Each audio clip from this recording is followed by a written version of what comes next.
Hello friends, success rules YouTube channel में आज आपका फिर से स्वागत है। आज बात करेंगे रेलवे एनटीपीसी एग्ज़ाम के बारे में। तो आप सभी जानते हैं कि रेलवे एनटीपीसी सीबीटी 1 के लिए आप प्रिपरेशन कर रहे हैं और उसके बाद फिर सीबीटी 2 स्टेज आएगा। तो आप सभी के मन में क्वेश्चन है कि किस तरह से प्रिपरेशन करना चाहिए और स्ट्रेटजी क्या होनी चाहिए सीबीटी 1 और सीबीटी 2 की। तो मेरा सजेशन ये है, क्योंकि मैंने भी 2015 का आरआरबी एनटीपीसी दिया था, प्री मेंस और साइको क्वालिफाई किया। उसके बाद फिर 2019 में भी आरआरबी एनटीपीसी आया था और आज 2015 में सभी लोग हम प्रिपरेशन कर रहे हैं। और मेरी उम्मीद यही है कि आप सभी को 2025 में रेलवे में एनटीपीसी में एक अच्छी जॉब मिल जाए। तो दोस्तों, सबसे पहले हम सिलेबस की बात करते हैं।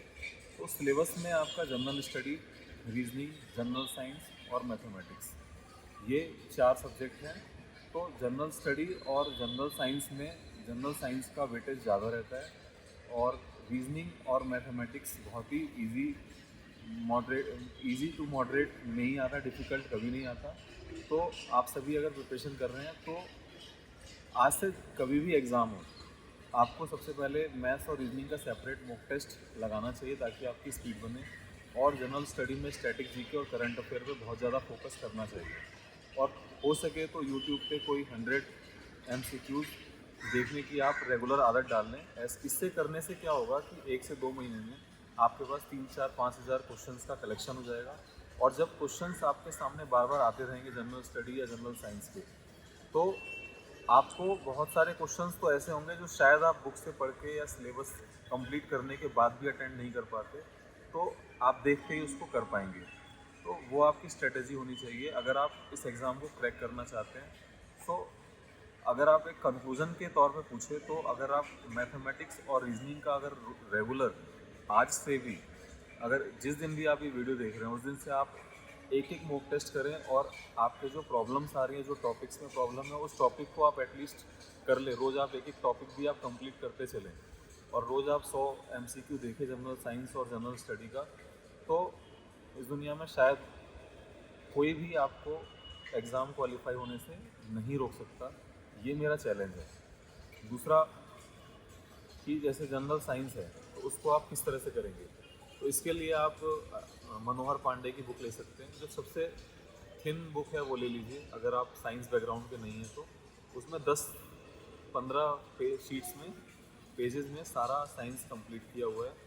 उसको आप पहले ब्रीफ में उसको अच्छे से लर्न कर ले, लाइन टू लाइन एक एक वर्ड आप उसमें लर्न कर ले। उससे क्या होगा कि आपको साइंस का बेसिक्स और साइंस कहाँ से कहाँ तक लाई करता है वो आपको समझ में आ जाएगा।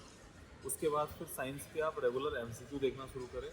और हो सके तो अगर आपको कोई टॉपिक समझ में नहीं आ रहा, जैसे आपको जैसे किसी ऑर्गन का, जैसे आपको बॉडी सिस्टम समझना है, प्लांट सिस्टम समझना है, तो जैसे कोई टॉपिक आपको साइंस में नहीं समझ में आ रहा है, केमिस्ट्री का कोई पार्ट समझ में नहीं आ रहा, तो 1 बाय 1 जैसे आपको, जैसे उस MCQ में करने के दौरान आपको लगेगा कि इसको लर्न करना मुश्किल है, तो वो आप जाके यूट्यूब से कोई एक लेक्चर देख लें।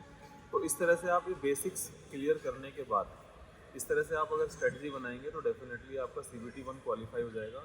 और दोस्तों, CBT 1 क्वालिफाई होने के बाद आप ये मान के चलिए कि आप एक लेवल अचीव कर चुके होंगे, यानी कि आपको मैथ्स और रीजनिंग के सारे बेसिक्स मालूम हैं और ओवरऑल आपने एक बार गो थ्रू आप हो चुके हैं जनरल स्टडी और जनरल साइंस से।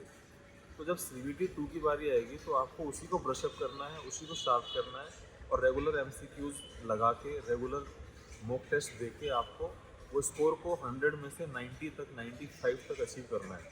अगर आप ऐसा कर पाते हैं तो आप CBT 2 क्वालिफाई कर लेंगे। और दोस्तों, CBT 2 में आप ये टारगेट तो बिल्कुल ना रखें कि आपका मार्क्स आप पास होने चाहिए, क्योंकि पास होने वालों का कभी सिलेक्शन नहीं होता। क्योंकि उसके बाद आपका साइको एग्ज़ाम होगा और साइको के साथ जब आपकी मेरिट बनाई जाएगी तो आपका जो स्कोर होगा वो थोड़ा कम हो जाएगा। और उसके बाद जो जो जितने भी कमर्शियल डिपार्टमेंट के जो एग्ज़ाम हैं, PT का, ट्रेन क्लर्क का, या ट्रेन सुपरवाइज़र, ये टिकट सुपरवाइज़र का, जितना भी लेवल 6 और लेवल 5 का एग्ज़ाम है, तो जॉब है उसके लिए आपको बहुत हाई कट ऑफ चाहिए। तो उसमें टाइपिंग, कुछ पोस्ट में टाइपिंग मांगा हुआ है, कुछ पोस्टों में टाइपिंग की रिक्वायरमेंट नहीं है। तो आप अगर उसमें टॉपर रहेंगे अंडर 100, अंडर 200, अंडर 300, तो शायद आपको डायरेक्ट कोई सीट अलॉट कर दी जाए। तो इस तरह से दोस्तों आप प्रिपरेशन कीजिए और ये स्ट्रेटजी रखिए। और अगर आप फ्यूचर में चाहते हैं कि इस तरह से मैं वीडियो और लाऊँ आपके लिए, तो आप प्लीज़ कमेंट करें और अपना फीडबैक दें। Thank you very much for watching this video.